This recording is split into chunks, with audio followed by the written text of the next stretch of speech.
नमस्कार बच्चों, आज हम सप्तम कक्षा का प्रथम पाठ सुभाषितानी का अध्ययन करेंगे।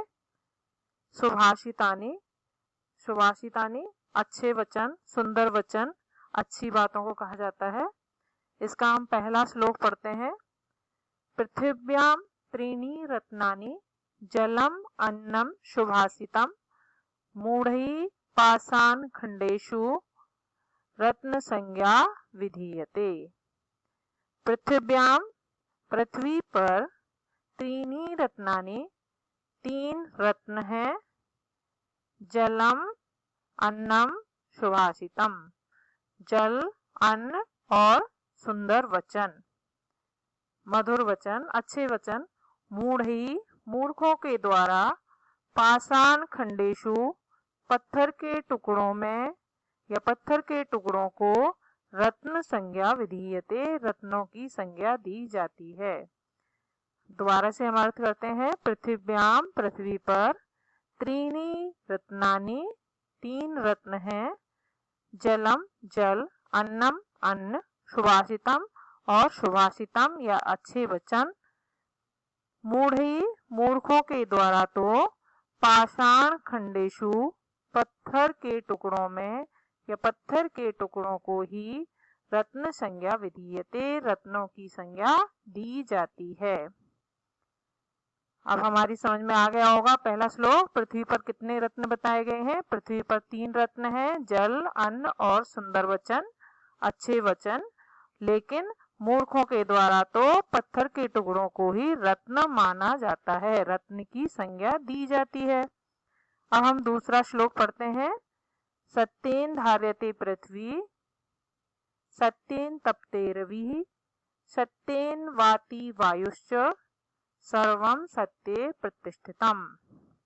सत्येन धार्यते पृथ्वी सत्येन धार्यते पृथ्वी सत्येन सत्य के द्वारा, धार्यते धारण की जाती है, पृथ्वी पृथ्वी पृथ्वी सत्य के द्वारा धारण की जाती है।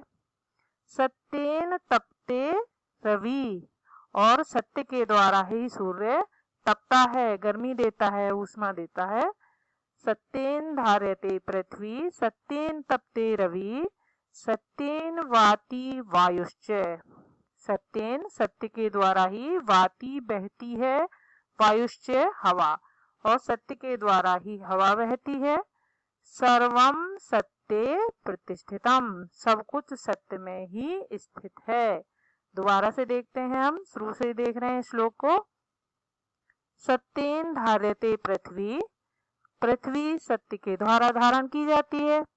सत्येन तपते रवि और सूर्य भी सत्य के द्वारा ही या सत्य से ही तपता है या ऊष्मा देता है, गर्मी देता है। सत्येन वाति वायुश्च और सत्य के द्वारा या सत्य से ही, सत्य के बल से ही वायु बहती है। सर्वम सत्ये प्रतिष्ठितम सब कुछ सत्य में ही स्थित है। अब हमारे दो श्लोक हो चुके हैं, हम तीसरे श्लोक पर हैं। दाने तपसी शौर्ये च विज्ञाने विनये नये विस्मयो नाहि कर्तव्यो बहुरत्ना वसुंधरा। दाने दान में, तप से तप में, शौर्य शौर्य में, विज्ञाने विज्ञान में, विनये विनम्रता में, नये नीति में, विस्मयो नाहि कर्तव्यो विस्मय नहीं करना चाहिए, क्योंकि बहुरत्ना वसुंधरा हमारी वसुंधरा, हमारी पृथ्वी बहुत से रत्नों से युक्त है। हमारी पृथ्वी के अंदर, धरती के अंदर बहुत सारे रत्न भरे हुए हैं, तो इनमें हमें आश्चर्य नहीं करना चाहिए। किस किस में? दाने दान में, तपसी तप में, शौर्य शौर्य में, विज्ञाने विनये विज्ञान में, विनम्रता में और नीति में। विस्मयो नाहि कर्तव्यो हमें विस्मय नहीं करना चाहिए, हमें हैरान नहीं होना चाहिए, आश्चर्यचकित नहीं होना चाहिए, क्योंकि बहुरत्ना वसुंधरा हमारी वसुंधरा या हमारी पृथ्वी बहुरत्ना है, बहुत से रत्नों से भरी हुई है। अब हम आते हैं श्लोक 4 पर। सद्भि एव सह आसीत, सद्भि कुर्वीत संगतिम, सद्भि विवादम मैत्रीम च, न असद्भि किंचित आचरेत। सद्भि एव सह आसीत, सद्भि सज्जनों के साथ ही, सह आसीत बैठना चाहिए, रहना चाहिए। सद्भि कुर्वीत संगतिम, सद्भि और सज्जनों के साथ ही कुर्वीत करनी चाहिए, संगतिम संगति, संगति भी किसके साथ ही करनी चाहिए, मित्रता किसके साथ करनी चाहिए, सज्जनों के साथ ही। सद्भि विवादम मैत्रीम च, और सज्जनों के साथ ही विवाद करना चाहिए, झगड़ा करना चाहिए, मैत्रीम च, और मित्रता भी सज्जनों के साथ ही करनी चाहिए। ना असद्भि किंचित आचरेत, ना असद्भि दुर्जनों के साथ, दुष्ट लोगों के साथ, ना किंचित आचरेत कुछ भी आचरण नहीं करना चाहिए। प्रारंभ से देखते हैं। सद्भि एव सह आसीत, सज्जनों के साथ ही बैठना चाहिए, रहना चाहिए। सद्भि कुर्वीत संगतिम, सज्जनों के साथ ही क्या करनी चाहिए, संगति करना चाहिए। सद्भि विवादम मैत्रीम च, और सज्जनों के साथ ही विवाद या झगड़ा या लड़ाई करनी चाहिए।